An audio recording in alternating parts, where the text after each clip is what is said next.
Hello and welcome to the big picture. The story of India's human development is the story of certain states, mainly in the north and east. It's a well-established fact that these states, some of them dubbed as BIMARU, have all these years dragged the indices down with its performance or rather non-performance on the human development indicators. The gap between these backward states and the developed states has been a serious cause for concern. However, the recent India Human Development Report of the Institute of Applied Manpower Research gives us some cause for cheer. The report has brought out that the BIMARU states are picking up, and some of the indicators show that these states may after all be slowly inching upwards and catching up with the developed states. To what extent are they catching up, and is this significant?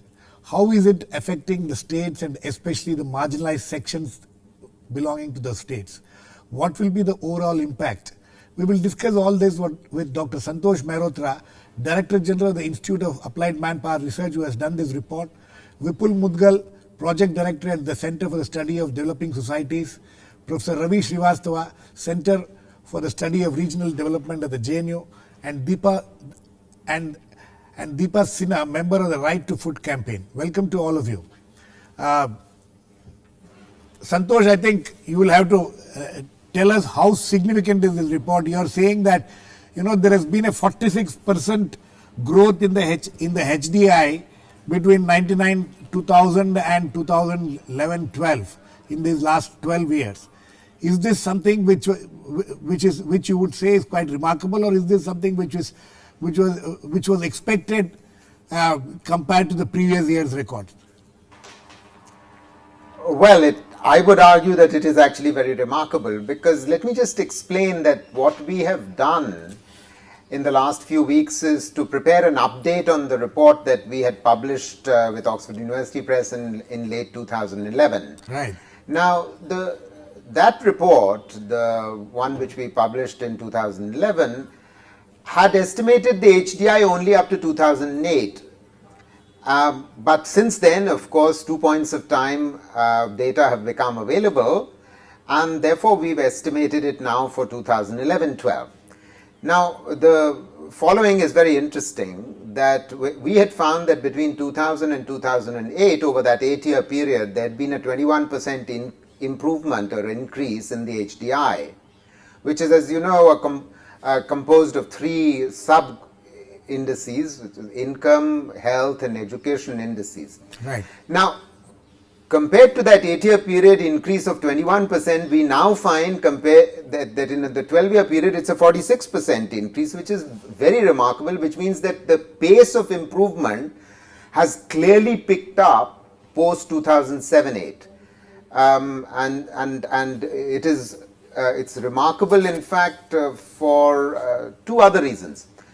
We had seen 28% improvement over that 8-year period in the education index. We now see a remarkable 62% improvement. Similarly, for income, we'd seen an income improvement in the income index only by about 21%, which is the same as the improvement in the HDI. But clearly, because incomes grew much faster between 2007-8 and 2011-12, per capita incomes, we see an income index improvement of 68% between 2000 and 2012. So, what's driving up the HDI is income as well as education, as was the case earlier, but with much higher, much better improvements.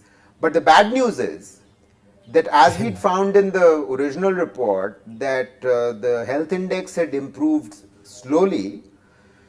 It has improved, it is showing the same result even now. So that while there's been sort of some picking up in the pace, the fact of the matter is that the health index improves by only 24%. So in other words, it keeps the overall HDI increase down. Okay. Let me get Dr. Ravi Srivastava. How important are these, what he's saying? And, he says that health is a major, health indicators are still a major problem. So, and there are quite a few other very interesting things which have come out of this, but you please tell how significant is this?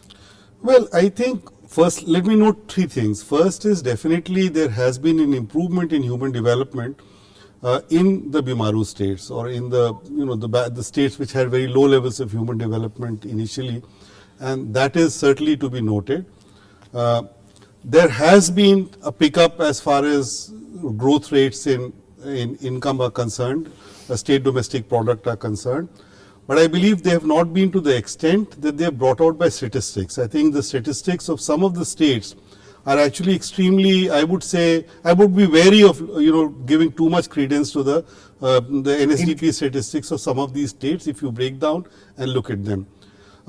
On some of the indicators, we actually don't have data up to 2011-12, and that holds for infant mortality, and we have at the moment we have scrappy data, but certainly the general picture of health showing very low rates of improvement, the health data showing very low rates of improvement, vis-a-vis income data which is showing stronger improvement, and education data which is also showing improvement, is absolutely correct. Part of the fact that these poorer states show faster rates of improvement is in the nature of the human development indicator itself, because these are not, you can't look at them linearly. They actually, many of them asymptotically head towards a maximum level slowly. So that is also part of the artifact, the way the HDIs are built up. But we have to still note the fact that there is progress simultaneously, and I think this is very important. We still have to note that the deprivation which exists in these states are also extremely significant, the areas of deprivation that exist. And I think whatever improvement that has taken place should not detract us from the fact that there is a huge ground to cover, not only in these states, but also in the so-called developed states, which have done very poorly. That's exactly the point. Let me get Vipul in on this. Vipul, you have also been looking at these factors. You've been looking at some of these states at least. Do you see that what is being indicated in these kind of reports and surveys and things like that? Would you say that you can see that on the ground also? Yeah, you can see it on the ground, but you see, what I'm worried about in this is that the difference between the states which are doing better and the states which are doing poorly is like huge. Right. Now, just to look at the same numbers that are being talked about, look at the MMR, the maternal mortality report, which the numbers of mortality rate. Then you see that we had a target under MDGs, and we thought that we will probably bring it down to 109 by 2015. Now, the states which are doing well are doing so well that we have come down to 66. Now, Kerala is 66. Tamil Nadu is something like 87. So the states which are doing well are doing extremely well, and those which are doing poorly, like Assam, is something like 328. Right. UP is bad, Bihar is bad, Chhattisgarh is bad. And then the other thing you see is that everything is connected to everything else. Now, MMR is bad. MMR is also connected to sanitation and health. It is also connected to the fact that there is no spacing between children. It is also connected with the fact that there are things like child marriages and so on and so forth. So what we are seeing is that one indicator is not enough. Everything, the entire watermark has to go up. And that is why, as Abhijit Banerjee calls the low-hanging fruit, there are certain areas, like my previous speaker said, the health, public health and education are the low-hanging fruit. If we attack them right now, then perhaps the entire watermark is going to go up. Okay. Deepa, you also understand what's happening on the ground. And when he's talking of income, income is one of the things which he says has gone up by 65%, because of which, you see that happening on the ground. You see that, reflected in the ground realities. See, I think like the earlier speaker said, it's not very surprising what these figures are showing. I don't think one is saying that incomes have gone down or people have got poorer. Definitely there is an increase in prosperity, but at the same time, how it is distributed, and there are some who are still not catching up even within these states. And the other question I think which is very important is this change in education, especially health, that we see. How does it fare commensurate to the increases in income that we are seeing? That's what. And in terms of data quality, they say there is an increase in income, but there is, health is still a problem. Why? How do you look at this? How do you correlate this? Actually, if you- education is better, health incomes are you better. look at the health services, I would begin there. Yeah. I mean, we're performing very poorly in terms of just health services. We had one NRHM for which budgets are being cut. The kind of infrastructure that needs to be there is just beginning to come into place. There are no human resources. There are huge gaps in the health sector. There is problem with status of women, which is again linked, like Vipul was also saying, the sanitation, nutrition. We don't have data after 2005-6. We don't even know what is happening. So if we compare to a country like say Bangladesh, if we look outward a little bit and see that without this kind of income increase, the kind of human development changes that they have shown, if you compare with that, then our improvement does not look so spectacular really. Santosh, would you agree with that? Well, I agree entirely with the... low-hanging fruits as Yes. Vipul says. I agree. There is low-hanging fruit and we are picking it left, right and center. I agree entirely. I would... I mean, just remember that the education index improvement is 62% and the income index improvement is 67%. So that's pretty comparable. But what is everyone's spot on that, and we point this out, is that health indicators are not improving. And I think while Deepa has rightly pointed to many of the input indicators, the human resources, the infrastructure, the fact that NRHM needs much more money, but we've in the 12th five-year plan, despite the high-level expert group's recommendation of a 2.5% of GDP being spent on public health, we are still spending only 1.04%. I mean, this is unacceptable situation in our country. However, I just want to sort of point out that IMR has been declining very sharply indeed, and at the current rate of improvement, which has improved significantly, by the way, post 2008, and the 2012 data suggests that we are down to 42 IMR. The real issue here is infant mortality rate. The real issue here is that now the low-hanging fruit is taken care of. We now have to focus as far as bringing infant mortality down on neonatal mortality, particularly the mortality in the first 7 days. And I don't think our health system is geared enough for that. You need, still despite the improvements and the investment through NRHM, half of our PHCs which are still not 24/7. They should be functioning 24/7. And one of the reasons why they cannot function 24/7, meaning half of them cannot, is because we don't have the human resources. We've just not put them into place. We haven't got the physicians, the nurses, the radiographers, and so on and so forth. So clearly, some very dramatic things need to happen. Like, for instance, have been happening in Chhattisgarh. Why can't we replicate all over the country the Chhattisgarh 3.5-year medical degree to ensure that doctors are actually located in rural areas? Why can't we replicate Tamil Nadu's model? So, absolutely. No, Santosh, I want you to flag. If I'm right from what I've read in the report, you're saying that these BIMARU states, or these least developed states, or the backward states, their HDIs have improved better. Are you saying that their HDIs have improved better than the developed national states? average? That's right. The national average? Correct. That's why there is convergence taking place. If you look at HDI, there's convergence taking place. And very importantly, there's another finding which I would like to highlight, is that the scheduled castes, the scheduled tribes, the Muslims. I'm coming to that. But first, let us talk about this convergence. Professor Ravi Srivastava, this is an indication of some kind of convergence happening. Would you agree with that?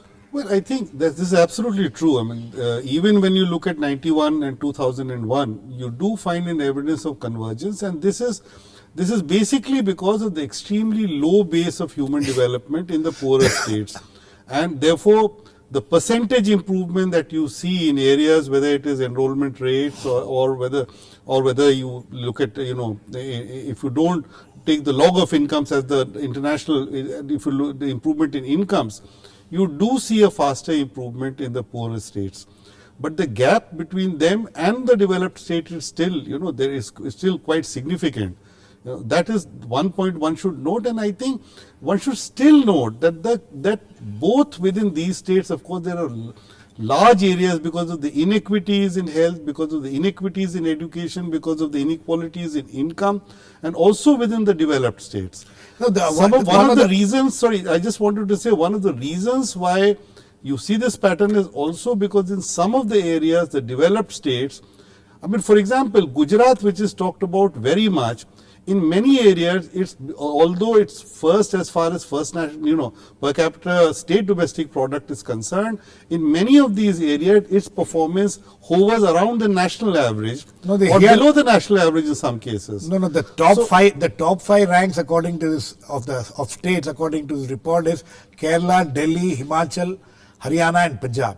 Kerala, Delhi, Himachal, Haryana, and Punjab. In fact, Gujarat stands 9th in this. In fact, I just want to get Santosh in on this. Santosh, you know, these BIMARU states, or even these top 10 states, which according to your report, you know, there's not been much change in their rankings in all these years, even from 99 onward, 99 2000 onwards. There doesn't seem, the only state which seems to have taken a quantum, I mean, if you call it a quantum leap, is Haryana, which was 8th in 2007-8. Now it has come to the 4th place. Otherwise, most of the states stand where they are. There has not been that kind of any jump in any of the states. That's absolutely spot on, and I think Ravi was absolutely right when he pointed out that when you look at the health indicators, the sex ratio, the education indicators, they all make Gujarat look very poor, very bad, considering that they have a very high per capita income and a high growth rate. So what is the implication of that? That there's been policy neglect. And the policy neglect is not just of the health and education sectors generally. The policy neglect extends to the scheduled castes, the scheduled tribes, and the Muslims. And these are the marginalized communities in the rest of the country, and they are the marginalized communities in Gujarat itself. And the interesting finding in our report is that the SCs and STs in Gujarat are actually doing worse than SCs and STs in other parts of the country. So they do worse than the state average in any state. But the point is that they're doing worse than the national average. Yeah. Yeah, okay. Vipul, one of the other interesting things about this report is it says that in the 8 poorer states, which is Bihar, Chhattisgarh, Jharkhand, Madhya Pradesh, Orissa, Rajasthan, and Uttar Pradesh, it is home to 48% of all scheduled castes, 52% of all scheduled tribes, and 44% of the Muslims. So it is, this huge, which means that half the population in all these 3 segments almost come from these 8 states. So how important is the development of these 3 marginalized communities when you talk of development or better human development index? No, definitely. I think it is very important, and we've seen, last 30-40 years, we've been discussing what has gone terribly wrong in these areas. I mean, now I think the time has come to see what has gone terribly right in the areas where things have worked. Right. Now, I see a very clear connection between, say, governance and public service delivery mechanism and participatory kind of modes of implementation of schemes. Now, you mentioned a word convergence. You were talking about convergence of various numbers, but right. I would say that convergence of schemes is required. Now, we are thinking in silos. We are thinking, different departments, somebody is giving money for malaria, somebody is giving money for water and sanitation, some other money is coming, and it is all converging at the local level, at panchayats or urban local bodies, etc., etc. I think the time has come to study how good systems are working well in some parts of the country. And we would see very clearly that, for instance, schemes like NREGA or ICDS or NRHM or different ministries' budgets can be actually converged at some place, and people then can participate, in modes of governance and things like that. So I think that is example of the better states in India. And the other thing that we are seeing, that states which have invested early in education and health are the ones who are reaping the benefits now. Absolutely. So I think there is no rocket science here. Absolutely. Deepa, this education and health, whoever has invested in education and health those are the states which seems to have gone forward. But there are also some other very interesting things in this report about these marginalized communities, especially the SCs, STs, and the Muslims especially, and their development is very key to if these states, the BIMARU states, have to improve. Do you see the focus on that in any of the when you people go out to in the right to food program or the food in the right to food programs? Do you see that focus at all? See, again, I think two things. One is the data that we're talking about, that within among states and SCST that it's showing a convergence, is to do with the low-hanging fruit as well. Because they were doing so badly, there is definitely an improvement. So if you look at pure percentage changes, then it looks like there's a convergence. But what is important is that there is still this big gap. There's gap between states. Within states, there's gap between those who are upper caste and those who are SC, ST Muslims. And this gap is continuing to be there. And it's a worrying gap.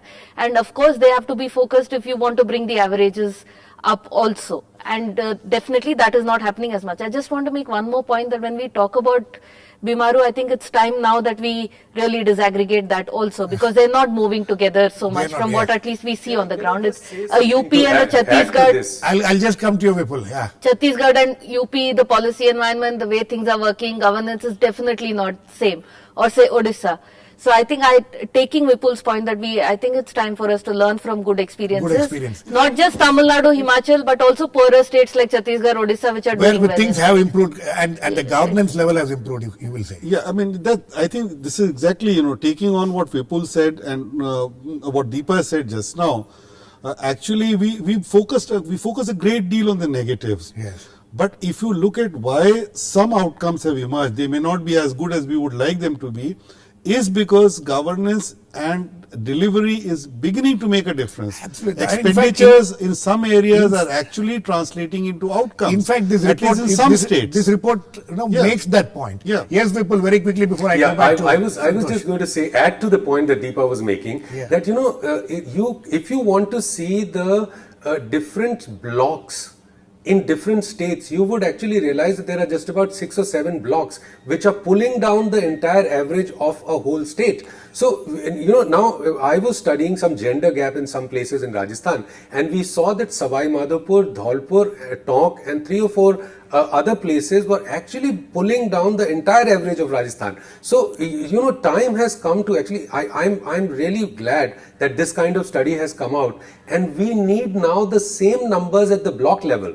so that we can attack. We know that this is where the gap exists. Plug it. Right. Santosh, you are talking of the SC, ST and the Muslims thing.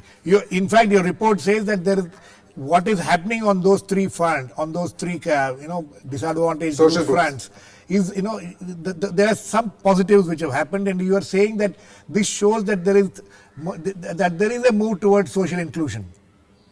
That's correct. I mean, we argue essentially that because the indicators are improving faster than the national average, there is social inclusion taking place. I want to emphasize one particular dimension of this social inclusion. In contrast to what the Sachar committee was arguing, we actually find, based on data for the 2000s, that there is significant convergence taking place between the Muslims and the rest of the country in respect to a whole series of social indicators. You see, what I want to emphasize that the Sachar committee data ran only up till the 1990s. Right. The report was published in the early 2000s. And they were finding that actually Muslim indicators were diverging from the national average. So the country was moving ahead while the sort of Muslims was remaining where they were. Not true for the 2000s at all. There is clear trends of convergence taking place even for the Muslims, although their absolute levels still remain poorer. There's one particular point I want to emphasize in this context. People think, that Muslims have very large families, but their TFR, their total fertility rate, has been there's been convergence taking place even in regard to the total fertility rate with the rest of the country. So there's a shrinking taking place. I think I need to make this. I'm just looking at your table on this.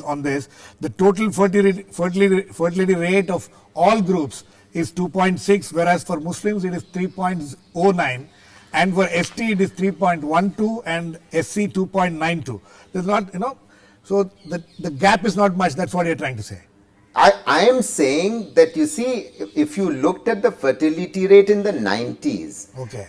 the difference between the Muslim fertility rate and the national average was 0.7. In 92-93, the difference increased to 1 in 98-99. However, we find that from the 2000s data, the TFR is converging in the sense the average for the Muslims is higher than the national average by only 0.4. Did I make myself clear? No, it's not 0.4. If I go by your table here, it's 2.6 is all groups, and Muslims is 3.09. Oh yeah. No. Okay. So, that's a typo. I'm sorry, that's a typo. Okay, 0.5. I can say 0.5. Yeah, 0.5. yeah, Yes, yeah, 0.5% is the difference. Okay, that's right. Professor Srivastava, this is what is happening. This one of the positives of this report, trying to look at the positives, is that, as he rightly pointed out, there is a lot of convergence happening on these three groups: SC, ST, and Muslims also. So, is this the way we have to look forward from now onwards? No, I definitely and think especially since these are states, the least these 8 states which is mentioned, there seems to have been some improvement in all these 3 categories there.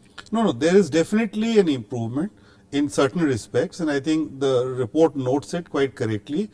But we need to do a further disaggregated analysis in terms of what is happening in the deprived social groups, whether it is scheduled caste, scheduled tribes, or Muslims, because there are areas of very clear slippages as well. Right.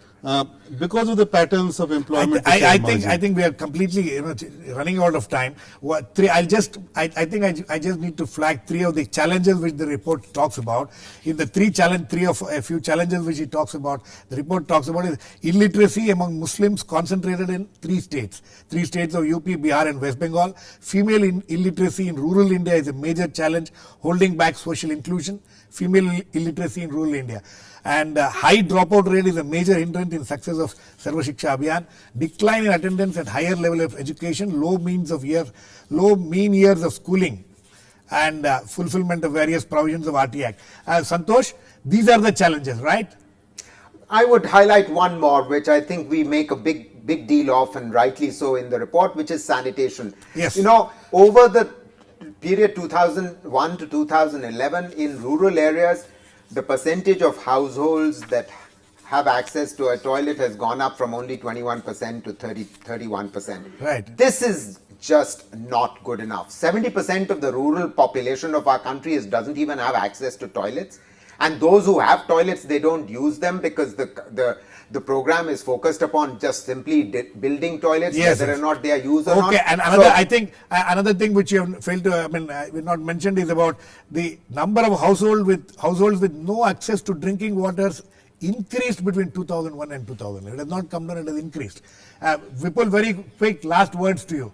These kind of I believe malnutrition and quality of services. I think now we see that education is covering large grounds, but then the quality is suspect. Same thing. Quality and malnutrition. Quality of services and malnutrition. Okay. I think on that note we need to end. We completely run out of time. But these kind of reports, when it comes out, at least it gives us an opportunity to look at where we are progressing, what are the challenges. We have covered some ground today, but I'm sure there's a lot more grounds to be covered, hopefully, in the future. Thanks to all my guests, Santosh, Mehrotra, Ravi, Srivastava, Deepa, Sinha, and Vipul, Mudgal. Please keep watching. We'll come back with another issue in Big Picture, same time tomorrow.